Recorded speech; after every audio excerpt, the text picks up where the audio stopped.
नमस्कार। प्रांजल ज्ञान गंगा में आप सभी का स्वागत है। हम संक्षिप्त महाभारत का पाठ कर रहे हैं जिसमें कि कर्ण पर्व चल रहा है। कल हमने कथा में अर्जुन के द्वारा संशप्तकों का संहार और अश्वत्थामा की पराजय की कथा को पढ़ा था। आज हम अश्वत्थामा की प्रतिज्ञा, धृष्टद्युम्न और कर्ण का युद्ध, अश्वत्थामा के द्वारा धृष्टद्युम्न और अर्जुन के द्वारा अश्वत्थामा की पराजय की कथा को पढ़ेंगे। संजय कहते हैं, महाराज तदंतर दुर्योधन ने कर्ण के पास जाकर कहा, राधानंदन, यह युद्ध स्वर्ग का खुला हुआ द्वार है जो हमें स्वतः प्राप्त हो गया है। सौभाग्यशाली क्षत्रियों को ही ऐसा युद्ध मिला करता है। यदि तुम लोगों ने युद्ध में पांडवों को मारा तो धन धान्य से संपन्न पृथ्वी प्राप्त करोगे, और यदि शत्रुओं के हाथ से तुम ही मारे गए तो वीर पुरुषों को प्राप्त होने योग्य पुण्य लोग जाओगे। दुर्योधन की बात सुनकर श्रेष्ठ क्षत्रियों ने हर्षध्वनि की।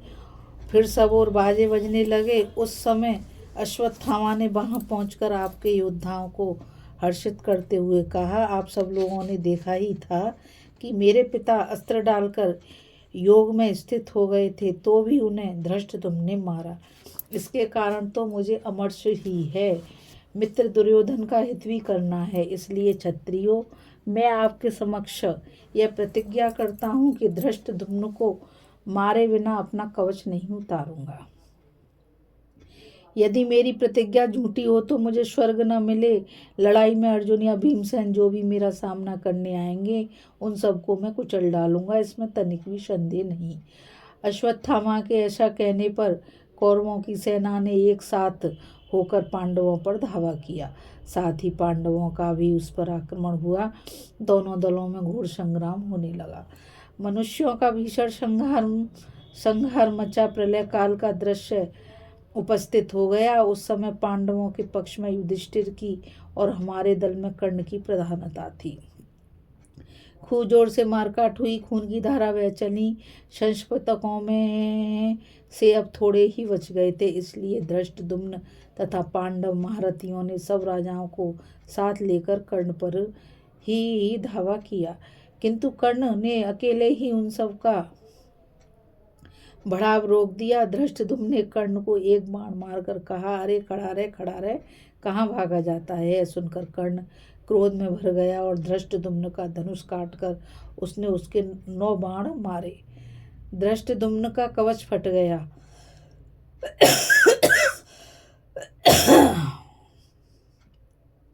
इसके बाद उसने भी दूसरा धनुष लिया और कर्ण को 70 बाणों से घायल किया। अब तो कर्ण को बड़ा कोप हुआ। उसने धृष्टद्युम्न पर मृत्यु दंड के समान भयंकर बाण का प्रहार किया। उस बाण को धृष्टद्युम्न की ओर आते देख सात्यकी ने अपने हाथ की फुर्ती दिखाते हुए सहसा उसके 7 टुकड़े कर डाले।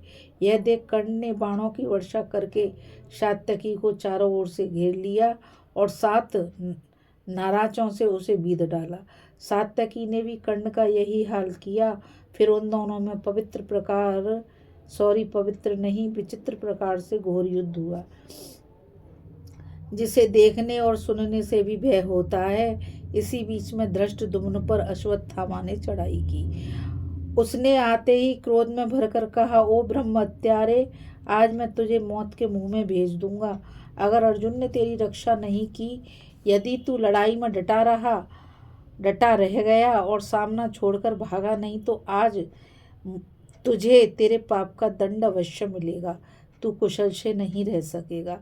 उसके ऐसा कहने पर धृष्टद्युम्न बोला, तेरी बात का उत्तर मेरी वह तलवार ही देगी जो तेरे पिता को संग्राम में मुंहतोड़ जवाब दे चुकी है। यूं कहकर सेनापति धृष्टद्युम्न ने अमर्ष में भरकर अश्वत्थामा को एक तीखे बाण से बीध डाला। इससे अश्वत्थामा को बड़ा क्रोध हुआ। उसने इतने बाणों की वर्षा की जिनसे धृष्टद्युम्न के चारों ओर की दिशाएं ढक गईं। इसी प्रकार धृष्टद्युम्न ने भी कर्ण के देखते देखते द्रोण कुमार को अपने सहायकों से आच्छादित कर दिया तथा उसका धनुष भी काट डाला। अश्वत्थामा ने वह धनुष फेंक दिया और दूसरा धनुष बाण हाथ में लेकर उसने धृष्टद्युम्न के धनुष, शक्ति, गदा, ध्वजा, घोड़े, सारथी तथा रथ को पलक मारते मारते नष्ट कर दिया तथा धृष्टद्युम्न ने ढाल और तलवार हाथ में ली, किंतु महारथी अश्वत्थामा ने भल्लों से मारकर उनके भी टुकड़े टुकड़े कर डाले। साथ ही उसने अनेकों बाणों से धृष्टद्युम्न को बहुत घायल कर दिया। यह सब करने पर भी जब वह धृष्टद्युम्न का नाश न कर सका तो धनुष फेंककर धृष्टद्युम्न को पकड़ने के लिए दौड़ा। इसी बीच में श्री कृष्ण की दृष्टि उधर गई। उन्होंने एक अर्जुन से कहा, पार्थ, वह देखो, अश्वत्थामा धृष्टद्युम्न को मारने के लिए बड़ा भारी उद्योग कर रहा है। इसमें संदेह नहीं कि वह उसे मार सकता है। धृष्टद्युम्न अब काल के समान अश्वत्थामा का ग्रास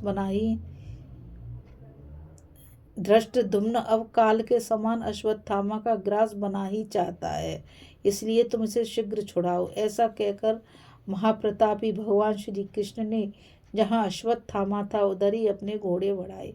श्री कृष्ण और अर्जुन को आते देख उसने धृष्टद्युम्न को मारने का विशेष उद्योग किया। अर्जुन ने जब देखा कि अश्वत्थामा द्रुपद कुमार को घसीट रहा है तो उसके ऊपर बहुत से बाण मारे।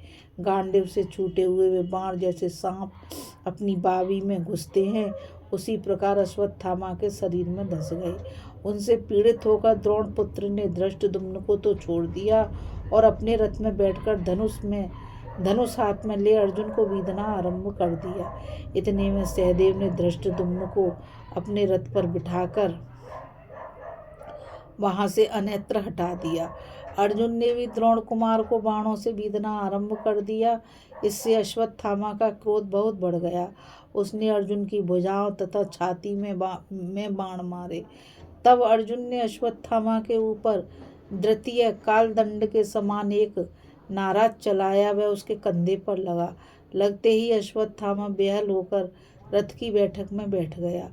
उस समय उसे बड़ी वेदना हुई।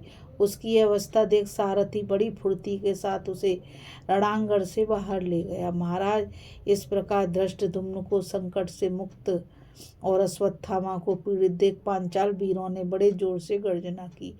हजारों दिव्य बाजे बज उठे। सब लोग सिंहनाद करने लगे।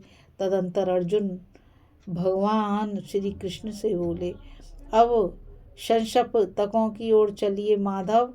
उनका संहार करना इस समय मेरे लिए प्रधान काम है। उनकी बात सुनकर भगवान हवा से बातें करने वाले अपने रथ के द्वारा संशप्तकों की ओर चल दिए। बोलो श्री कृष्ण भगवान की जय। बोलो श्री भक्तवत्सल अर्जुन महाराज की जय। इस कथा में बस इतना ही। अभी हम कथा में अश्वत्थामा की प्रतिज्ञा, धृष्टद्युम्न और कर्ण का युद्ध, अश्वत्थामा के द्वारा धृष्टद्युम्न की और अर्जुन के द्वारा अश्वत्थामा की पराजय की कथा को पढ़ रहे थे। भगवान श्री कृष्ण द्वारा अर्जुन से कौरवों के आक्रमण तथा भीम के पराक्रम का वर्णन की कथा को पढ़ेंगे। इस कथा में बस इतना ही। मुझ गीता रावत को आज्ञा दीजिए। कल फिर मिलेंगे एक नई कथा के साथ। और मैं आप सभी से यही कहना चाहूँगी कि इस चैनल को ज़्यादा से ज़्यादा लाइक, शेयर और सब्सक्राइब करिए ताकि ये अमूल्य ज्ञान आपके सहयोग से अधिक लोगों तक पहुंच सके। इस कथा में बस इतना ही। राधे राधे। जय श्री कृष्णा। नमस्कार।